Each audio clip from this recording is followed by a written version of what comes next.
दुनिया उनका सम्मान करती है जो अपने लिए खड़े हो सकते हैं और अपनी लड़ाई खुद लड़ सकते हैं। ये बात वीर सावरकर जी ने कही थी और शायद यही वजह है कि जब लाखों छात्रों ने अपने भविष्य के लिए आवाज उठाई तो पूरे देश की नजर उन पर टिकी। करीब 1 महीने तक चले इस विरोध प्रदर्शन ने जंतर मंतर से लेकर सोशल मीडिया तक गूंजते नारों और लगातार बढ़ते जन दबाव के बाद आखिरकार केंद्र सरकार को झुकना ही पड़ा। जिस पेपर लीक के खिलाफ कभी एक युवा नेता सड़क पर उतरकर आंदोलन करता था, आज उसी पेपर लीक विवाद ने उस नेता से देश के शिक्षा मंत्री की कुर्सी छीन ली। जी हाँ, हम बात कर रहे हैं धर्मेंद्र प्रधान की। साल 1996 में उड़ीसा में 12वीं कक्षा के पेपर लीक मामले को लेकर एबीवीपी के तत्कालीन राष्ट्रीय सचिव धर्मेंद्र प्रधान ने राज्य सरकार के खिलाफ जबरदस्त विरोध प्रदर्शन किया था। इसके बाद उनकी छवि एक राष्ट्र नेता के तौर पर हुई और इत्तेफाक की बात देखिए कि जिस पेपर लीक को लेकर धर्मेंद्र प्रधान ने करीब 30 साल पहले मोर्चा खोला था, उसी पेपर लीक मुद्दे को लेकर उन्हें शनिवार को शिक्षा मंत्री पद से इस्तीफा देना पड़ गया। ये सिर्फ धर्मेंद्र प्रधान की राजनीतिक कहानी नहीं है, ये उस आंदोलन की कहानी है जिसने देश की सबसे ताकतवर सरकार को अपने फैसले बदलने पर मजबूर कर दिए। नीट विवाद, लाखों छात्रों का गुस्सा, जंतर मंतर से उठी आवाज, सीजेपी का आंदोलन, विपक्ष का दावा और आखिरकार शिक्षा मंत्री का इस्तीफा। लेकिन सवाल सिर्फ इतना नहीं है कि धर्मेंद्र प्रधान क्यों गए, सवाल ये भी है कि आखिरकार सरकार उस मोड़ पर कैसे पहुंची जहां उन्हें युवाओं के सामने घुटने टेकने पड़े, जहां उन्हें अपनी ही रणनीति बदलनी पड़ी। क्यों बदला एजुकेशन सेक्रेटरी और क्यों आधी रात को युवाओं के नाम संदेश आया और आखिर जेनजी के सामने झुकने की नौबत क्यों आई। आज की इस रिपोर्ट में हम यही डिकोड करने वाले हैं। पर्दे के पीछे की रणनीति क्या रही और पूरे राजनीतिक घटनाक्रम की परत दर परत पड़ताल करेंगे। केंद्र सरकार ने शनिवार को कॉकरोच जनता पार्टी और विपक्ष की मुख्य मांग मान ली। इसके साथ ही धर्मेंद्र प्रधान ने पीएम मोदी को अपना इस्तीफा सौंप दिया।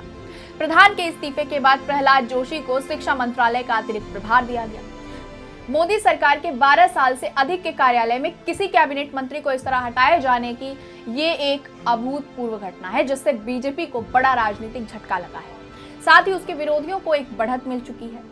कॉकरोच जनता पार्टी के नेतृत्व में चल रहे आंदोलन को सरकार के साथ तीसरे दौर की बातचीत के बाद वापस ले लिया गया। सीजेपी संस्थापक अभिजीत दीपके के नेतृत्व में प्रतिनिधिमंडल ने केंद्रीय मंत्रियों जेपी नड्डा और जितेंद्र सिंह से मुलाकात की। सीजेपी ने सोशल मीडिया प्लेटफॉर्म एक्स पर लिखा कि लोकतंत्र की जीत हुई। पार्टी प्रवक्ता सौरभ दास ने प्रेस कॉन्फ्रेंस कर तत्काल प्रभाव से आंदोलन खत्म करने का ऐलान कर दिया। ऐसे में आंदोलन के बाद 5 बड़े अपडेट जो सामने आ रहे हैं, हम आपको बताने वाले हैं। सबसे पहला कि धर्मेंद्र प्रधान का इस्तीफा हो चुका है और नीट यूजी पेपर लीक विवाद और छात्रों के बढ़ते आंदोलन के बीच शिक्षा मंत्री धर्मेंद्र प्रधान ने अपना पद छोड़ दिया है।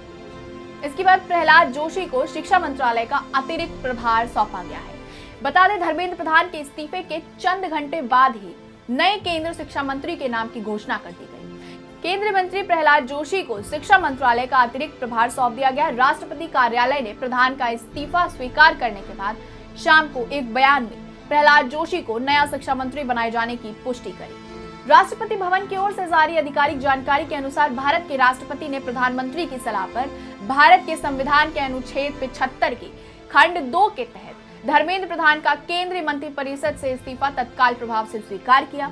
इसके अलावा प्रधानमंत्री की सलाह पर राष्ट्रपति ने निर्देश दिए कि कैबिनेट मंत्री प्रहलाद जोशी को उनके मौजूदा विभाग के अलावा शिक्षा मंत्रालय का प्रभार भी सौंप दिया जाए। इसके बाद सरकार ने जिन नीट अभ्यर्थियों ने जान गंवाई थी, उन छात्रों के परिवारों को मुआवजा देने और प्रदर्शनकारी छात्रों पर दर्ज एफआईआर वापस लेने पर भी सहमति जताई। सरकार और सीजेपी के बीच 4 सप्ताह बाद फिर बैठक होगी, जिसमें परीक्षा प्रणाली में बड़े सुधारों पर बातचीत की जाएगी। नीट विवाद ने बीजेपी के लिए नई चुनौती भी खड़ी कर दी है। विपक्ष इस मुद्दे को लेकर अब सरकार पर हमलावर है, जबकि सरकार ने नुकसान को सीमित करने की रणनीति अपनाई है। सरकार ने प्रदर्शनकारियों की कई मांगों पर सहमति जताई। इनमें जिन नीट अभ्यर्थियों ने जान गंवाए थे, उन छात्रों के परिवारों को सम्मानजनक मुआवजा देने के साथ दिल्ली समेत बीजेपी शासित राज्यों में प्रदर्शनकारी छात्रों पर दर्ज एफआईआर वापस लेने की बात शामिल है। सरकार और सीजेपी के मुताबिक दोनों पक्ष 4 सप्ताह बाद फिर बैठक करेंगे, जिनमें परीक्षा व्यवस्था में व्यापक सुधारों पर चर्चा होनी बाकी है। इसके साथ ही सरकार सोमवार को लोकसभा में 2 साल पुराने प्रश्न पत्र लीक रोधी कानून में संशोधन करने के उद्देश्य से एक विधेयक पेश करेगी। इस विधेयक में आरोपियों की त्वरित सुनवाई के लिए हर राज्य में अदालतें स्थापित करने और सजा को और कड़ा करने का प्रस्ताव किया गया है। मध्य प्रदेश के कैबिनेट मंत्री कैलाश विजयवर्गीय ने शनिवार को दावा किया कि तत्कालीन केंद्रीय शिक्षा मंत्री धर्मेंद्र प्रधान ने दिल्ली में छात्र आंदोलन शुरू होने से पहले दिन ही बीजेपी के आला कमान के सामने मंत्री पद से इस्तीफा देने की पेशकश कर दी थी। विजय वर्गीय ने इंदौर में संवाददाताओं से बातचीत में प्रधान की तारीफ करते हुए कहा कि उन्हें जो भी दायित्व सौंपा जाता है वो उसे बड़ी ईमानदारी और समर्पण से निभाते हैं। उन्होंने कहा, पहले दिन से जैसे ही आंदोलन शुरू हुआ था, प्रधान ने पार्टी अध्यक्ष से कहा कि अगर उन्हें ऐसा लगता है तो वो शिक्षा मंत्री के पद से इस्तीफा दे देते हैं। लेकिन विजय वर्गीय के मुताबिक भाजपा अध्यक्ष ने उस समय प्रधान को ये कहते हुए इस्तीफा देने से मना कर दिया कि जब तक इस बारे में कोई निर्णय नहीं लिया जाता तब तक वो अपना इस्तीफा नहीं देंगे और किसी व्यक्ति से इस्तीफे की बात तक नहीं करेंगे।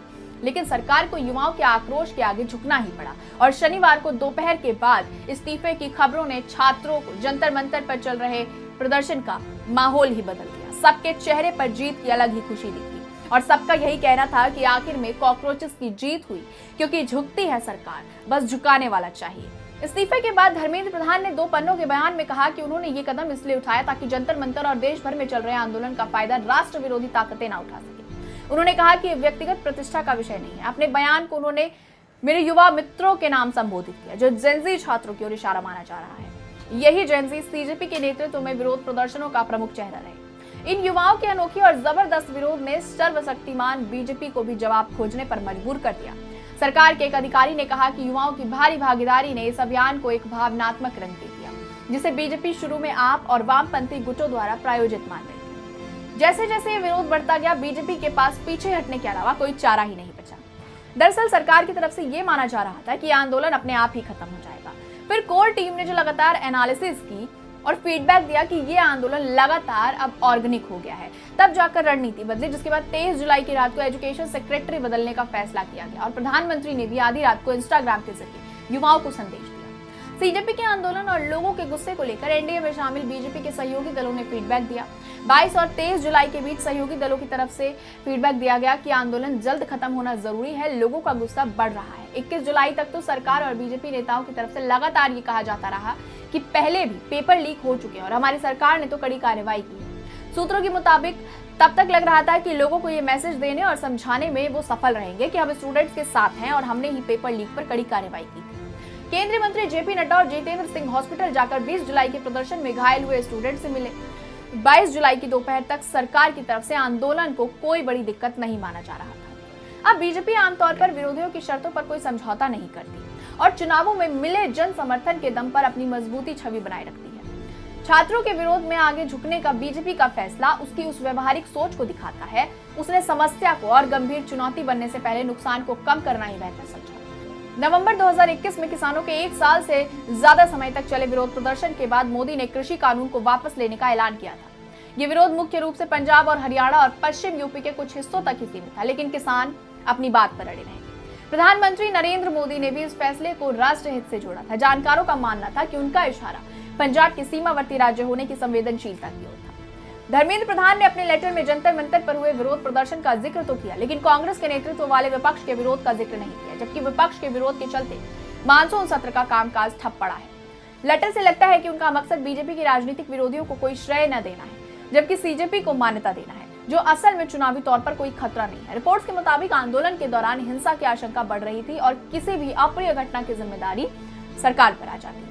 उन्होंने कहा कि ये मामला छात्रों और उनके परिवारों से जुड़ा था, इसीलिए सरकार को कठोर फैसला लेना पड़ा। राजनीतिक जानकारों का मानना है कि बीजेपी ने नुकसान बढ़ने से पहले इस स्थिति को संभालने की रणनीति अपनाई। इससे पहले 2021 में प्रधानमंत्री नरेंद्र मोदी ने लंबे किसान आंदोलन के बाद कृषि कानून वापस लेने का फैसला किया था। धर्मेंद्र प्रधान का इस्तीफा सिर्फ एक मंत्री के पद छोड़ने की घटना नहीं है, बल्कि उस दबाव की कहानी है जिसमें लाखों छात्रों की आवाज लगातार विरोध और राजनीतिक परिस्थितियों ने सरकार को अपने फैसले बदलने पर मजबूर किए। अब सबकी नजर अगले 4 सप्ताह पर होगी, जब सरकार और सीजेपी फिर आमने सामने बैठेंगे और परीक्षा व्यवस्था में सुधार के वादों की असली परीक्षा शुरू होगी। क्या ये बदलाव सिर्फ एक राजनीतिक डैमेज कंट्रोल साबित होगा या फिर देश की परीक्षा व्यवस्था में वास्तव में बड़ा सुधार देखने को मिलेगा? इस सवाल का जवाब आने वाला वक्त ही देगा। फिलहाल इतना तो तय है कि इस पूरे घटनाक्रम ने बीजेपी को एक बड़ा झटका दे दिया है। जब युवाओं की आवाज लगातार संगठित और लोकतांत्रिक तरीके से उठती है तो सत्ता को भी उसे सुनना पड़ता है। अब अगर आपको भी ऐसे ही बिना शोर और फैक्ट वाली वीडियोस, हर एंगल से की गई एक्सप्लेनर वीडियोस पसंद आती है तो वीडियो को लाइक कीजिए, चैनल को सब्सक्राइब कीजिए और बेल आइकन दबाना बिल्कुल मत भूलिए। और अगर आप सबसे पहले ऐसी एक्सक्लूसिव खबरें, डॉक्यूमेंट्री और पर्दे के पीछे की अपडेट्स पाना चाहते हैं तो स्क्रीन पर दिख रहे हमारे व्हाट्सएप चैनल के QR कोड को अभी स्कैन कर लें और तुरंत जुड़ जाएं। मैं मिलूंगी आपसे अगली बड़ी खबर में और उसके पीछे छुपी पूरी कहानी में। धन्यवाद।